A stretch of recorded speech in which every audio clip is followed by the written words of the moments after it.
Nobody knows really what the answer is because nobody's ever shared information like, hey, these are the things that you should know about hair loss. Because everybody says it's genetics, genetics, genetics. That's the first thing when people say it's like genetics. You've been thinning? Your hair been thinning? Yeah.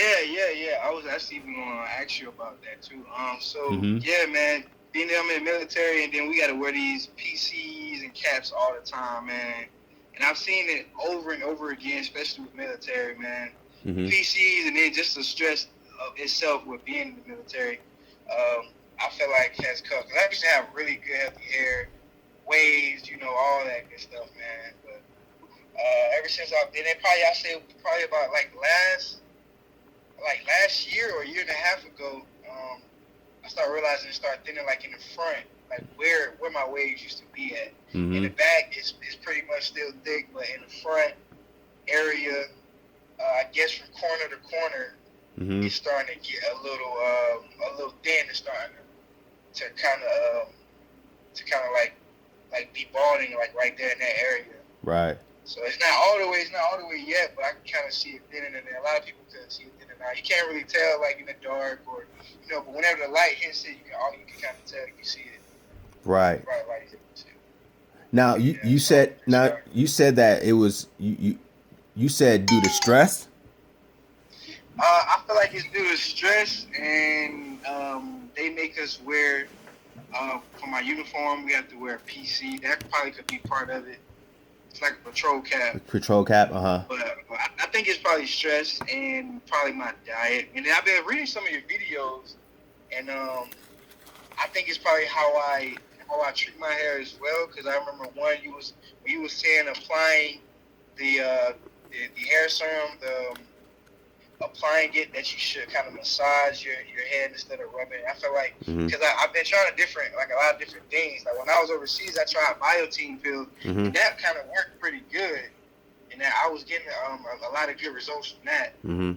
But I guess now I got to get back on the pills now, and then I'm actually starting to use this biotin shampoo. But where I've noticed is when I'm applying the shampoo, I've been rubbing it a lot. And actually, I feel like it's been kind of getting worse since I've been rubbing it. I noticed that you said that on your videos that you should kind of like massage, don't really rub, or I think something else, another word you use for actually applying it to your hair. Yes.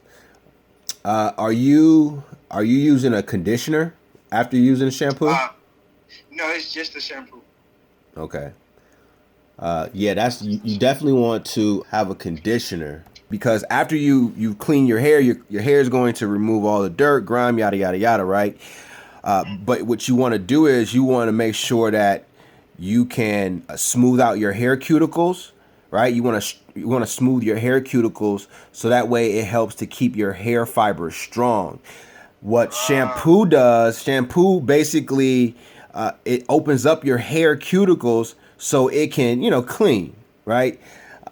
And then where the conditioner comes into play, is there to smooth your cuticle so that way you get that healthy shine. Your hair is soft, your hair is strong, and that's why I would recommend a conditioner post using the shampoo. You also shared with me stress, and stress is a trigger that can cause our hair to start to thin, and that stress, it also turns into inflammation to the body.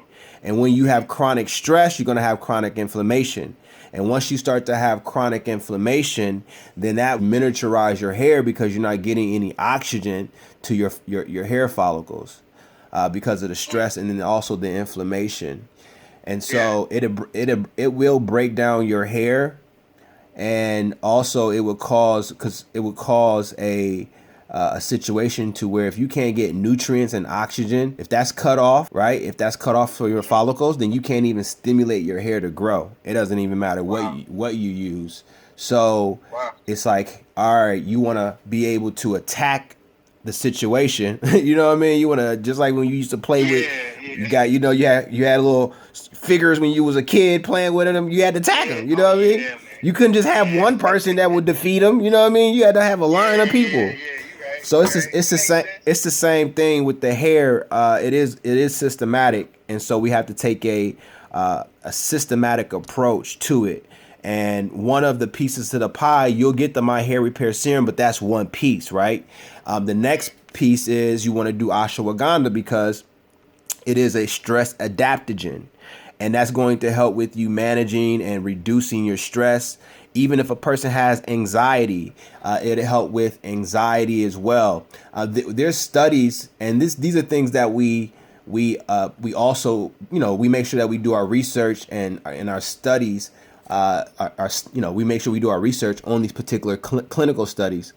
And one of these studies they had where they show how ashwagandha reduced stress and insomnia by 69%. Really? Yeah. So after, oh, I'm sorry to interrupt you, Mhm. but after I get this one, is it available to be repurchased on your online, and or is it around like any stores, or is it just on like you guys' platform Well, as far as mhm. Well, ashwagandha is something I'm sure you can find. You can find it in different places, but however, we have it in our on our platform in our store, so we carry it. okay, Yeah. So, all right, yeah, I um, probably should order from you guys from now on. but yeah, that's something that I do about 3 to 4 capsules a day. I do, but you only need about 1,500 milligrams for it you can to really be effective. And so, but I take one before I go to sleep because there's studies that also show that it helps to induce. It has trithylene glycol, which is an active compound that induces sleep. So it helps with that, and then also it helps. I take it in the morning because it also helps with just making sure that I can deal with the stress of the day, and it's going to help. It's going to help. Yeah, It's going to help gotcha. relieve that stress in a natural way. So that's what I really like about the ashwagandha, me personally, and my experiences and things of that nature. And then of course, it helps because we do have the studies that show how it's been able to help people around the world. So I'll go ahead and throw that in there, and you go ahead and you try that and let me know how you like that. And let me see. Make sure. Yeah, I appreciate it. And I actually got cause right now this is gonna be the test trial because I got like 3 homeboys, man. Same situation. We all hang close and tight, and they've been trying a few other things as well. I kind of put them on to this, and I was like, yeah, I want to try it, and different things. Cause right now, we've been trying a few different things. I've never tried, like, for me, I just always like natural things, So the Bosley and the Rogaine, I've never tried that. Never tried any other. This would be my first thing actually trying like an actual thing, like applying it to my hair and everything of that nature. I've always been like a natural type of dude when it comes to a lot of things. Mm-hmm. So Yeah. I'm gonna be trying it, and then Mm-hmm. if it goes well, and my boys, they definitely gonna be seeing it, and they Mm-hmm. definitely gonna I'm definitely gonna put them on to you as well, Mm-hmm. especially because it's a lot of companies out here that just they promote hair growth, but what I really like about you guys' platform is that is more focused on black and the black community as far as just like hair promotion and hair growth. And Mm-hmm. I really like that about you guys' company. I appreciate that, man. I appreciate that, and man, absolutely, man. And that's really where we are with it. We want to make sure that we educate. That way, you guys get all the information. Because the thing about hair loss is that no one knows, right? And when I say no one, like our community, right? Nobody knows really what the answer is because nobody's ever shared information like, hey, these are the things that you should know about hair loss. Because everybody says it's genetics, genetics, genetics. That's the first thing when people say it's like genetics, and then it's like that is so archaic in the field of science because